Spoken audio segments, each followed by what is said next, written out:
This video was brought to you by my loyal patrons. Pledge today and you can participate in choosing what video comes to the channel next. Link in the description. Dear Christopher, here is your friend Thomas the Tank Engine. He wanted to come out of his station yard and see the world. These stories tell you how he did it.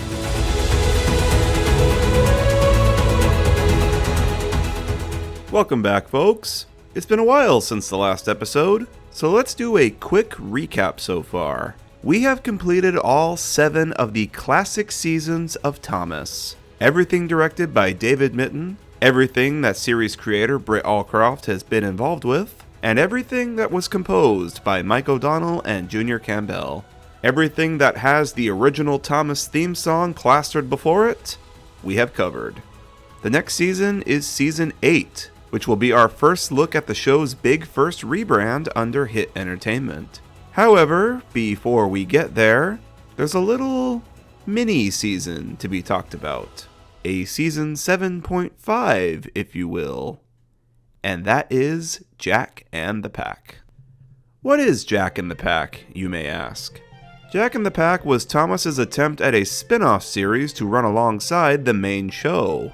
Instead of trains, the show was focused on sentient construction vehicles that lived and worked on the island of Sodor, all under the orders of their owner, Miss Jenny Packard, hence their nickname, The Pack. The short-lived series has a rather interesting history, and was never really given a chance to survive on its own. And we're going to talk about all of that today. So let's take a break from our usual train trip and go off track for a bit. Yes, pun definitely intended. This is Jack and the Pack.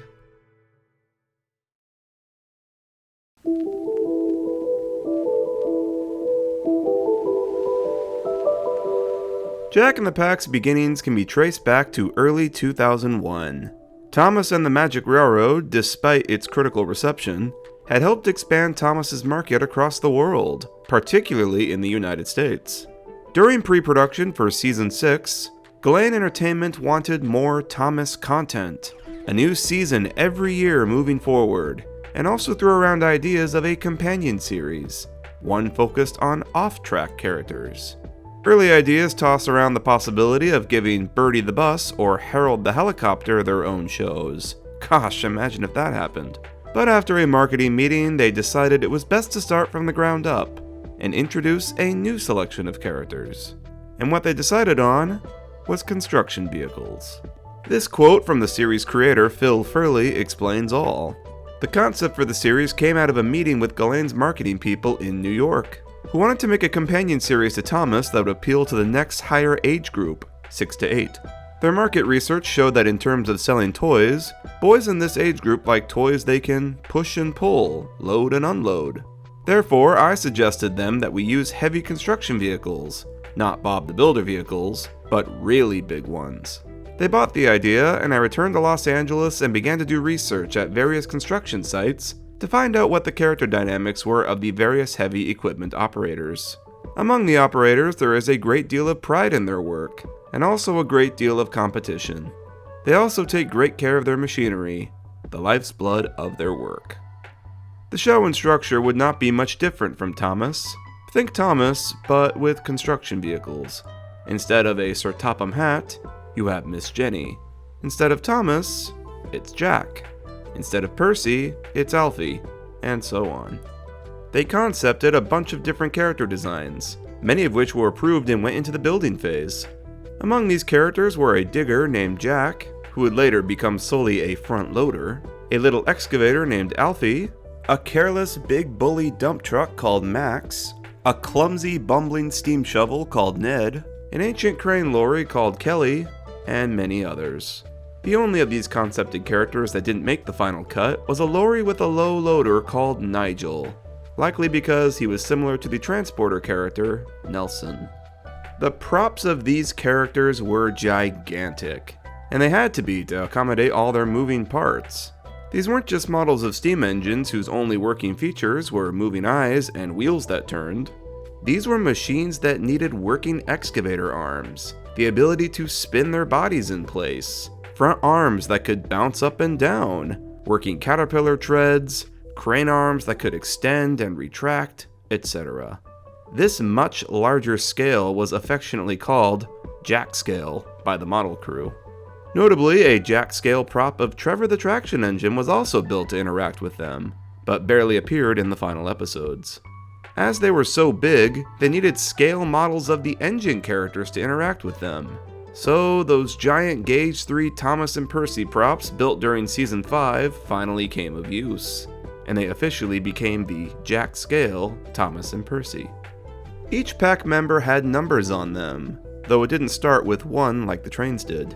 The numbers ranged from 10 to 23, and according to Phil Furley, this was done to give the illusion the pack had been around on Sodor for a long time, and the machines with the first numbers were long gone now, thus, no single digits. Every pack character had an array of faces made for them, each having 14 or so, which is a ton. Some of the main characters in the main show didn't even have that many. I think Toby only had like 12 or something. A lot of these faces went unused, especially for the lesser used characters, but it just shows how much potential the crew believed the show would have. They really did put their all into it. The series was given a sneaky soft pilot in Season 6 of the main series, a two-parter called Jack Jumps In, and A Friend in Need respectively, to make audiences familiar with the characters. In this two-parter, Jack arrives on Sodor for the first time, and is put on a trial run with the pack. After a few mishaps, he proves himself worthy of joining the crew after he bravely saves Thomas from a collapsing bridge. The spin-off series follows the pack's adventures, now with Jack a part of their team.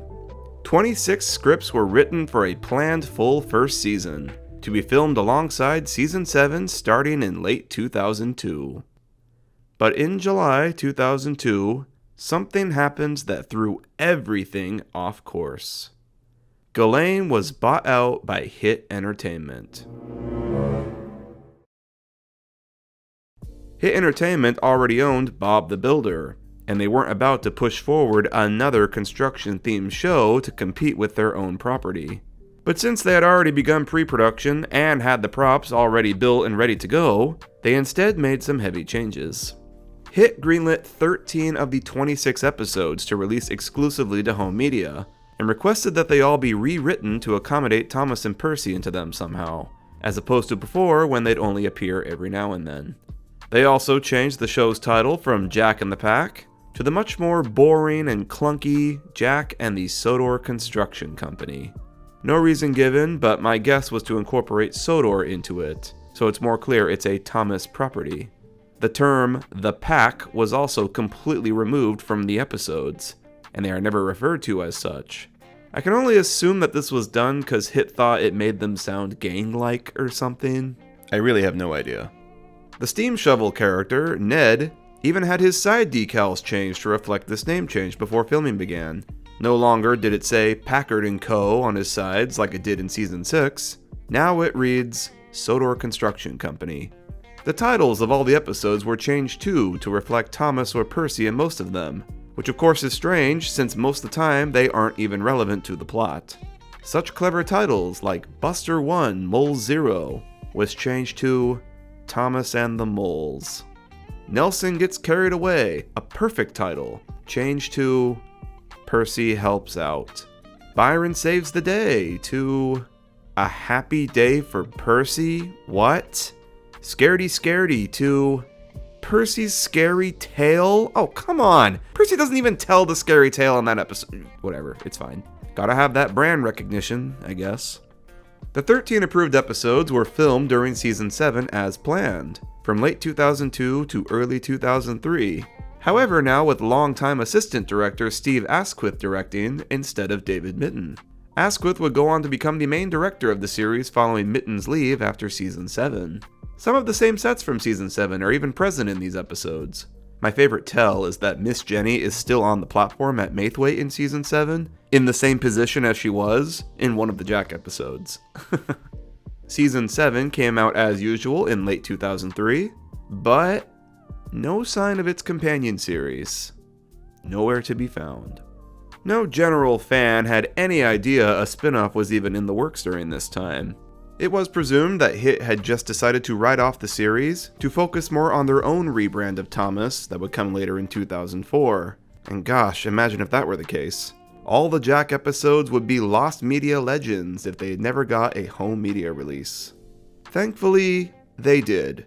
3 years later in 2006. In the States, On Site with Thomas had 6 episodes, Thomas's Trusty Friends had the next 6, and the last remaining one was thrown onto a compilation DVD called Mud Glorious Mud. In the UK, 11 of the episodes were released on Thomas's Trusty Friends, and the remaining 2 were on a special promo DVD for Woolworths. Only a few countries got the pack episodes, while most didn't.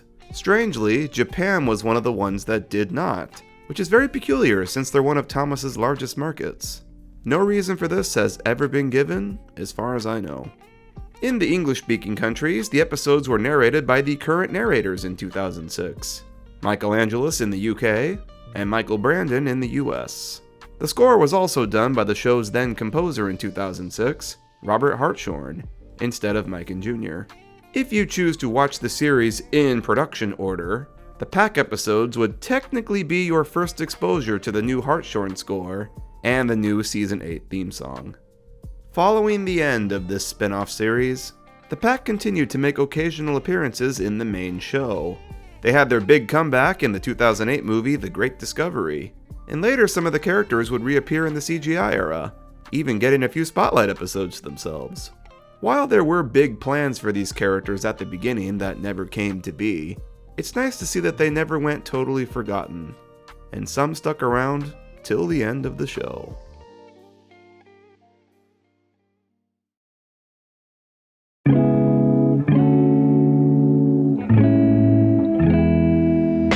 I gotta say, it was pretty dang surreal seeing these episodes for the first time in 2006. I remember exactly where I was, the entertainment section of my local Target, when all of a sudden, an ad for the new On Site with Thomas DVD played on them. There, on all those screens, was suddenly footage of what looked like classic Thomas that I had never seen before. My jaw dropped. Could it be? Was classic Thomas back? Were these lost episodes I had somehow never seen before? To say that I was excited about the pack episodes is an understatement. Let me just start out by saying that I adore the pack's props. They're so impressive. I think a lot of the entertainment value of this miniseries is just watching these immaculate machines at work. It amazes me that every part of these things was built to work like a real machine. The working caterpillar tracks that dig through the mud, the excavator arms extending and stretching out, the little pistons under Jack's arms that extend when he lifts his arms up, the fact they can change out the bucket on Oliver to a drill or a scissor claw, and it still works. They're all so fun to watch. I don't think Thomas has ever made props this complicated before. The only thing in comparison that comes to mind is like Thumper from Season 5. And I don't think he was even built to move. His arms moved back and forth, that was it.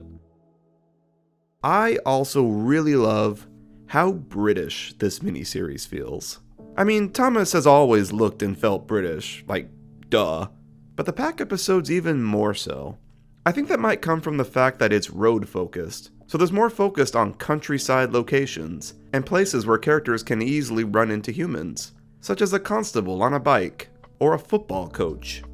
It also has all these little squirts of quaint British humor. Things like the moles just having glasses and scarves on for no reason. There's no attention drawn to it, it's just a funny visual gag, like something right out of a storybook. Or like how there's a grouchy old lady for some reason present at Isabella's crash, just there to be scared about the piano being dropped. Again, no idea who this is, and there's like no attention drawn to it, she's just there for laughs. Or how the scientist experts look like exaggerated caricatures. This guy's head looks like a bowling pin. Or Oliver getting repeatedly hit by falling bricks. Ouch, said Oliver. Ouch, ouch, ouch. The humor is also quaint and slipped in. It's funny, and it works. Another instance of this kind of humor can be found in the original episode titles. Many of these are references to old movies or just funny sayings. 5 Easy Pieces is a reference to a movie about a pianist, and in this episode, Isabella was transporting a piano. Another Fine Mess is a reference to Laurel and Hardy, appropriate for the Oliver and Ned duo, who really are the Laurel and Hardy of Thomas. Do you want me to break anything else? Ow! No! Who's the Boss is a reference to that old 80s sitcom. The Importance of Being Patrick. Nelson Gets Carried Away. Buster 1, Moles 0. Okay, these are all gold. Why did they have to change them? Even though the series is focused on characters that aren't Thomas Trains, the show still feels cheeky and very Thomas in this regard. I can very easily tell right away that a new director was attached to these episodes. A lot of Steve Asquith's directing traits we see later on in the hit era are all present here, such as fast zoom-ins on characters' faces when tension's building, the camera slowly panning and stopping where the focal character is, slow zoom-ins or zoom-outs on characters' faces when they're sad, and the camera lowering from above to reveal establishing shots. I quite enjoy how often Asquith moved the camera around. It's very lively. I'm not sure if David Mitton directed the shots that took place on the Season 7 Gauge 1 sets, though if he did, he went uncredited. There is a lot of sped-up footage throughout these episodes. The pacing is a lot snappier in comparison to Season 7, the season this was developed with. There's definitely a lot more energy in the editing here. With a couple exceptions, most of the episodes just jump right into the story and waste no time. They remind me of Season 5 more than anything, which also had a lot of sped up footage, and quick pace, and lots of destruction. This is an incredibly cold take, but I really dislike how overused Thomas and Percy are in this series. I don't mind them being in it every now and then, just to remind the audience that this is still Sodor we're on.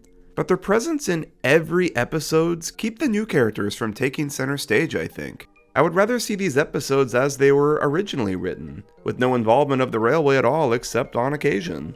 Like, take Nelson Gets Carried Away, for example. How much more impacting would this episode have been if this was the first time we saw Thomas in this spin-off? Like 5 or 6 episodes go by with no involvement from the railway whatsoever, but then in this one, Miss Jenny mentions Thomas is off the rails. Thomas has had an accident at Maithwaite Crossing, said Miss Jenny. And the audience goes, holy crap, she mentioned Thomas! Then we finally see Thomas, and it's so Nelson can transport him via the road. That'd be really inventive, and it'd make his appearance in this show feel very special and warranted. But because he or Percy appear in every single one of these, this elicits no reaction. It's just like, oh, of course it's Thomas that crashed, because he has to be in all of these. I know that Thomas being in the episodes was one of HIT's major requirements for allowing 13 episodes of this mini-series to get made in the first place, but it's still kind of a letdown. Let's talk about the narrators. The show's main narrators for both English dubs at the time in 2006, which were Michael Angelis in the UK and Michael Brandon in the US, narrated all 13 episodes for their respective countries. It's kind of jarring going from bored, sleepy Angelis in Season 7 to this, because wow, the man woke up. His narration is surprisingly rather energetic again. Jack and Alfie were having a wonderful time. Alfie liked mud, and this was the muddiest mud he had ever seen. Mud, glorious mud! Alfie shouted as he spun around. Buster trundled happily down the track as fast as his rollers would carry him, which wasn't very fast at all. Season 9 was the season before this in order of release, and I'd have to watch the UK dub of that again. I wonder if Angelis is just as enthusiastic in that as he is here. I sure would like to think that Season 7 was just a fluke for him. It's a shame though that he either rid it of or just forgot to continue the Irish accent he gave Miss Jenny in the pilot. Spot on, Jack, she said. You'd make her mother proud. It's off to the fitters with you tomorrow, Jack. The pack can't have a front loader with bent arms. Dinosaurs were animals that lived a long time ago, said Miss Jenny. Their bones are all that's left. I thought that was a neat little character trait that made her stand out. Michael Brandon, however, feels more or less the same to me as he did in Season 7. As per usual, I don't like some of the voices he chose for the characters. Can I test it, Miss Jenny? Asked Buster. I'm the fastest steamroller in the world. You'll know, Kelly laughed. It's the biggest tree in the forest. Again with the cowboy voice, what is with that? But I can't fault his enthusiasm. I love all the little extra grunts and sounds he makes for the characters. Like how he makes Oliver do this thing when he talks. But Oliver would not be hurried. He was determined to dig carefully. And some more. And some more. It's a nice little character thing that he doesn't do for anyone else. Or these little evil snickers that he has Max and Monty do. Yes, Miss Jenny, they clattered. More like the slowest, snickered Max. Monty snickered too. Brandon clearly loves narrating for Thomas, and in spite of what I think of his narration, I do appreciate him for that. I thought it was interesting how the narration differs a bit between the two dubs this time. Each dub will have different lines added or have some removed here and there. Compare these two scenes in The Tortoise and the Hare. Ow! Cried Max. You've dented me. You're in the way, snapped Monty. Buster was having a wonderful time. Max was cross with Monty. Ow, cried Max, you dented me. You're in the way, snapped Monty.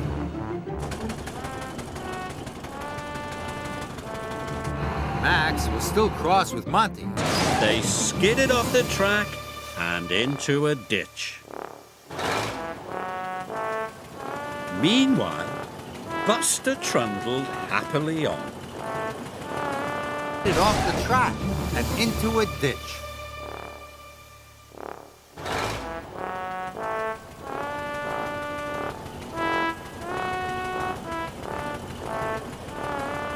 I actually think this works better in the US dub, because we don't need the narrator to tell us what's happening all the time when we can just see it. Also, I noticed this editing error. Thomas had brought Buster to the Sodor Auto Racetrack. Sodor Odor Racetrack. It's just Sodor Racetrack, as evident in the UK dub. Thomas had brought Buster to the Sodor racetrack. Thomas had brought Buster to the Sodor Auto Racetrack. It sounds like someone cut the odor of Sodor from a second take and tried to splice the sentences together, but did it wrong. It's possible he's saying Sodor Auto Racetrack and just saying it weird, but they don't say auto in the UK dub, so I don't know. I don't mean to dwell on this, but whether intentional or not, it hits the ear wrong. Now let's talk score. This is our first production in the Retrospective series to have score exclusively done by Robert Hartshorn. I don't think anything can really beat the one by Mike O'Donnell and Junior Campbell, and I have nothing against Hartshorn. I'm just not a huge fan of the new score he used in seasons 8 through 12. Here, though, his approach is a little different. I like how the pack's main theme here uses mostly guitar and horns. And I like how none of the common themes he used in the hit era appear in these episodes. He tried to make this sound different from the norm, give the pack series its own feel. I commend that. Jack and the Pack is a very interesting middle ground. They're Thomas episodes that are filmed to the same length as the classics, using the same camera and film quality as the classics, and have the general look of the classics, but the direction feels very hit era, not to mention the narrators and the score being of the hit era.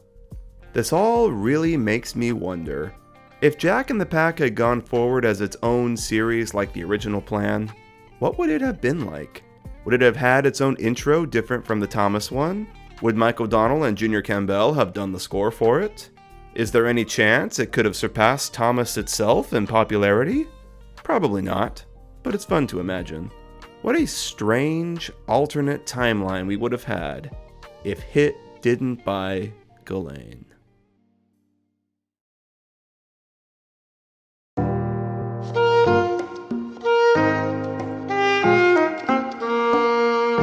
In third place for most lead roles is a four-way tie with one episode each. Isabella, Kelly, Nelson, and Byron. In second place is a five-way tie with two leads each.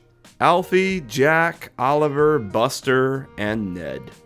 And in first place, with a grand total of 3 leads each, is no other than Max and Monty. Who would have guessed? It's weird that Jack didn't have the most leads since he's the title character and all, but this is definitely more of an ensemble series than a Jack-focused series. We got to know Jack in the pilot two-parter. Now's the chance to build everyone else up. It's appropriate that Max and Monty had the most leads, because I think they are real standouts. Phil Furley devised both of them from what he experienced while surveying actual construction sites. In his own words, however, they, the machine operators, universally dislike the truck drivers. The truck drivers are seen as careless with their equipment, careless with other people's equipment, always banging into it, and not requiring very much skill to do their jobs. That's why we made the two dump trucks the heavies in Jack and the Pack.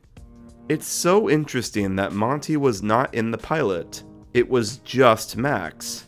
And he got this super memorable intro too. Max! Alfie cried.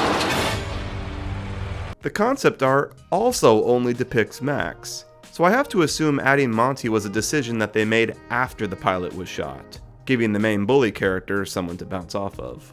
Jack and Alfie got a lot of time in the spotlight together. Throughout most of the series, they're shown as the young ones, the ones the young audience learns of what's happening through. They're fun little POV characters. We learn what the lightning tree is through them, and the whole plot of On Site with Thomas gets going because of them being curious. But Alfie and Jack were curious. Who was the most important? It's nice that both of them got a spotlight episode away from each other, so we could see each of their shortcomings. Alfie being self-conscious of being small, and Jack afraid of owning up to his mistakes, and also exploring some other dynamics they share. I love how they both have a sort of elder character that they go to for answers. Alfie looks up to Oliver, the bigger excavator, and Jack to Byron. I find that really cute. Buster's a fun one of the few characters that didn't appear in the pilot. We already have a steamroller character in Thomas with George, but Buster is far removed from him in personality. I love how simple Buster is, finding joy in the most mundane things in life. And that's perfect for him, seeing that his job is the most boring and mundane of all of them. He just rolls, and he's slow. That's it. But he makes up for it with his big imagination. He pictures himself a race star when at the racetrack. And the winner is Buster, the fastest steamroller in the world. And he sees flattening molehills at the football pitch as a fun challenge. Molehills, he cried excitedly. Hundreds of them. It looks like a giant currant bun, only green. I'd go as far to say that Buster might be the most optimistic, happy character we've gotten in the show thus far, at this point in time. He's good. Very good. I like the character of Kelly quite a bit, him being the wise elder of the group. I don't really love his spotlight episode, though. It's one of those types of episodes where the character has to conquer a fear after losing their confidence from a scary incident.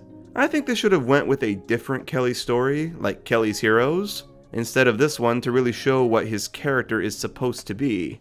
But it's nice we still get a story that shows even the most experienced, faultless, put-together guy has his own demons. I also really like his friendship with Isabella.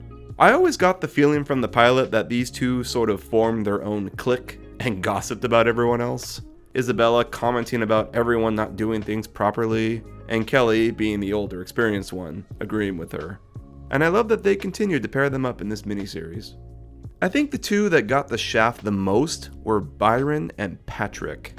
Patrick has always been dubbed as the forgotten member of the pack since he only appears in a single episode, and Byron doesn't have that much to do here.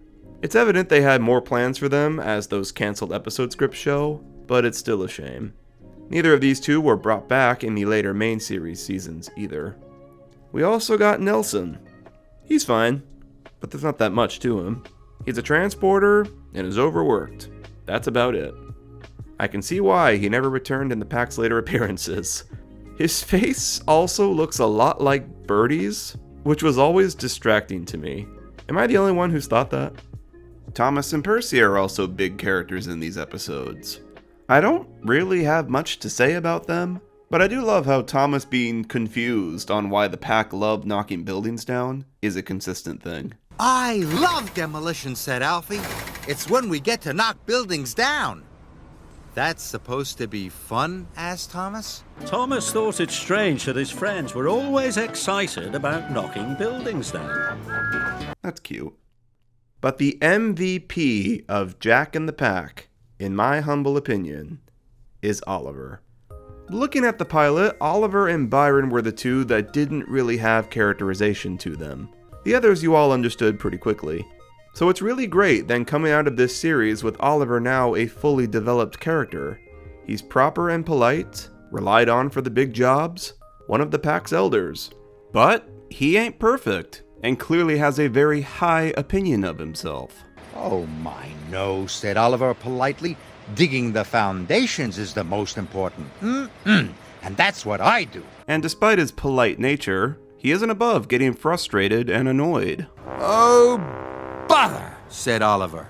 Every time he got focus, it was regarding some really impressive event, like digging up a dinosaur skeleton and demolishing a huge old warehouse. I love how his bucket is frequently swapped out with different tools, like a scissor claw, a wrecking ball, and a drill. I love the Laurel and Hardy thing they got going on with him and Ned, Oliver being the smart one that always loses, and Ned being the bumbling, clumsy one that always wins in the end. It's a great dynamic that they evidently plan to do more with according to those cancelled episode scripts. Of all the Pack, I just think he's the most interesting one. Clearly he was a favorite among kids and fans, because he was one of the very few that survived the switch to CGI, and ended up reappearing until pretty much the end of the show.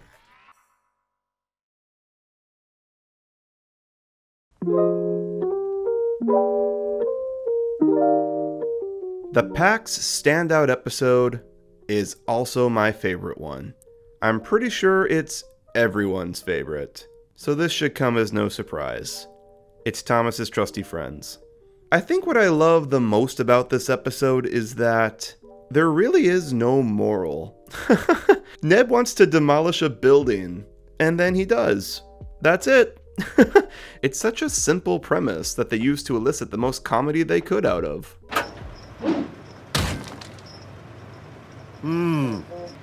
Oliver swung his wrecking ball as hard as he could. I can't think of any Thomas episode that's ever tried to be this funny, and also succeeded at it. He aimed very carefully and he swung with all his might. But the wall didn't fall down. Oh, bother, said Oliver. It's also the most impressive episode from a practical effects standpoint. The giant chimney toppling over and destructing the warehouse is incredible. Something that just would not look as good if it was CGI. And considering how big the machine props themselves already are, just think about how gigantic that stack prop was. It's taller than a human. Apparently they were able to only film one take of this, so it was imperative it went perfectly on the first try. And it did. Ouch, said Oliver. Ouch! Ouch! Ouch! It's the standout episode for sure, and is the one my mind always goes to when I recount on Jack and the Pack. Bust my buffers, cried Thomas. I'm loaded. The sum up of the series, I'd say, is On Site with Thomas. It's a nice ensemble episode about all of the characters featured, no singular main one. I love that the lesson that is learned is that they are all useful and a part of a team. It feels very finale-esque. It also has another impressive crash in it, a staple of these Pack episodes.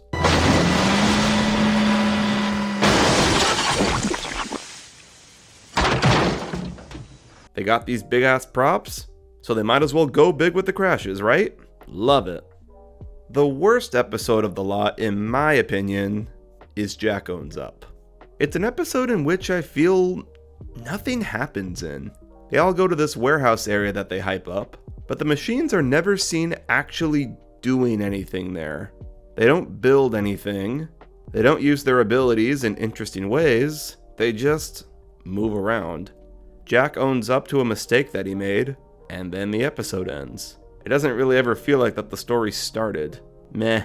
I really wish they would have used this slot for one of the more exciting cancelled episodes, like Kelly's Heroes or Jack's Snow Rescue. Speaking of which, I think this would be an appropriate section to talk about my thoughts on the cancelled episodes. Only half of the planned season was made, leaving 13 whole episodes left on the cutting room floor. We have the script outlines for most of them, thanks to fellow fan Ben Gosling, and some we only have the titles for, but it leaves us with a lot to speculate about.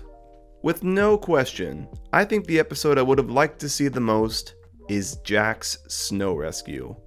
This would have been the only episode of the lot to take place in winter, and it would have been a rare instance we see Jack with a new accessory swapped onto him, this time him having a plow instead of a bucket.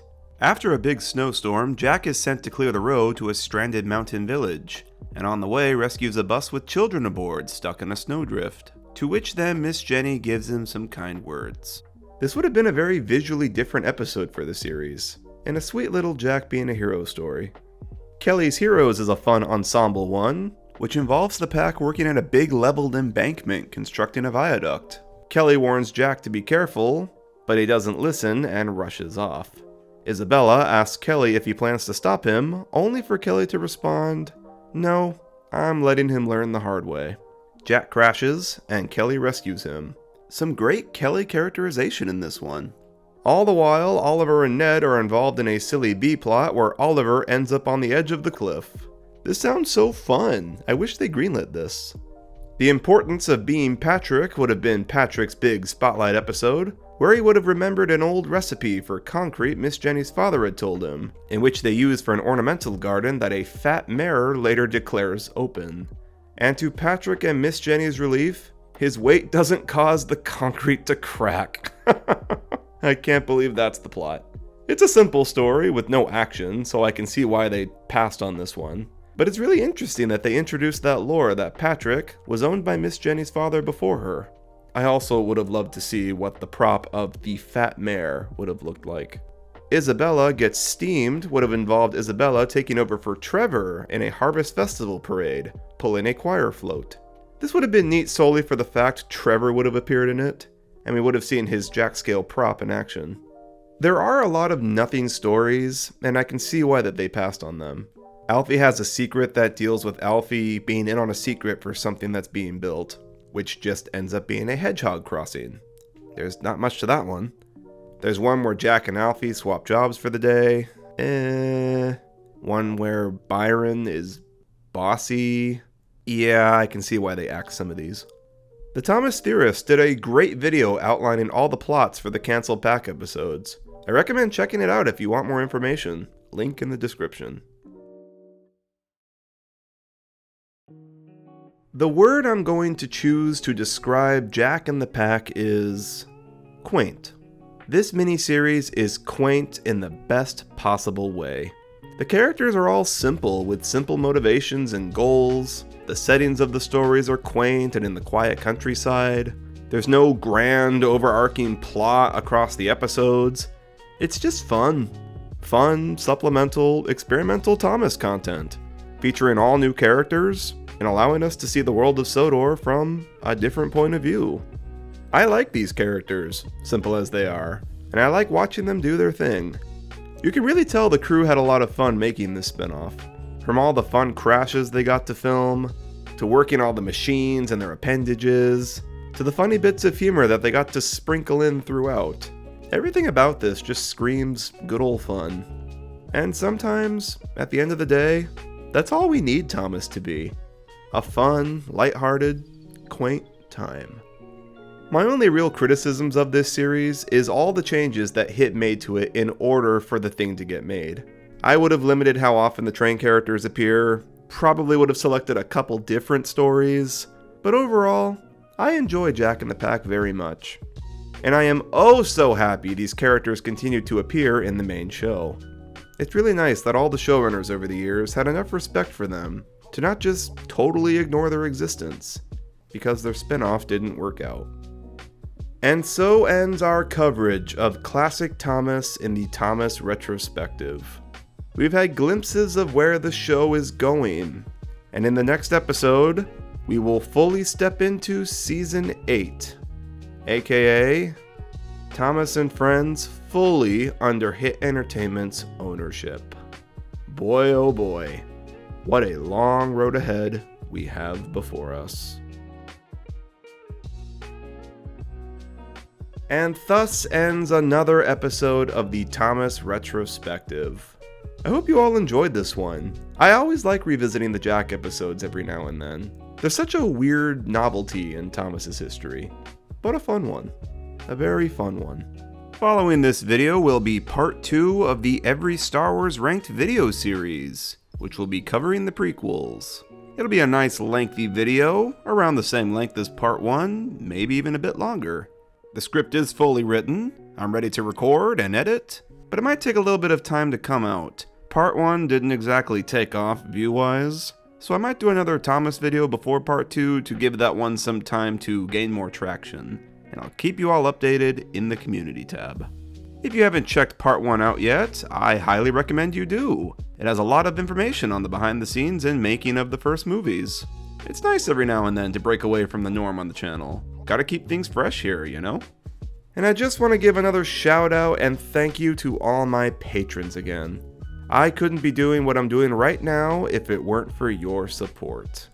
There's a few perks to joining my Patreon, including 2-day early access to videos, participating in a monthly Q&A, getting to vote on new content, and you get your name on the side of the screen, just like you see right now.